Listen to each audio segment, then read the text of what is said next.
In today's video, I am going to teach you how to add bullet points in Figma. If you've ever wanted to make your text easier to scan, organize ideas for a presentation, or tidy up a dense paragraph, bullet points are a quick win. I'll show you two approaches. One that's perfect for text you've already written, and another that's the fastest way to keep your ideas flowing as you type.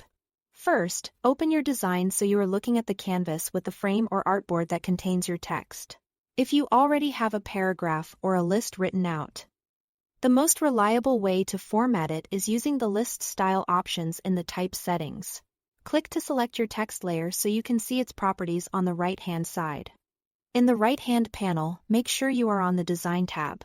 Look for the Text Settings area and click the small settings icon for type settings to open the detailed window. In that window, select the Basics section. Here, you'll find List Style.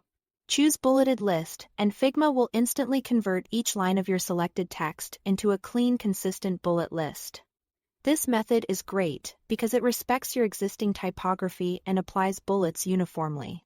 If some lines don't appear as bullets, remember that bullets are applied per line. So items separated by line breaks will display as individual bullet points.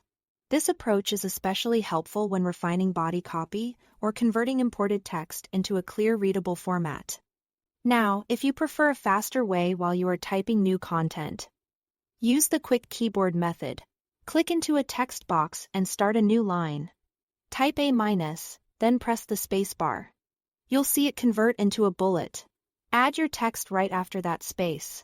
When you are ready for the next bullet, press Enter to create a new line and repeat the pattern to keep building your list. This is the quickest workflow for brainstorming, meeting notes, or drafting ideas without breaking your typing rhythm. It feels natural and keeps you focused on content first. Formatting second. That's it for this tutorial. Thanks for watching.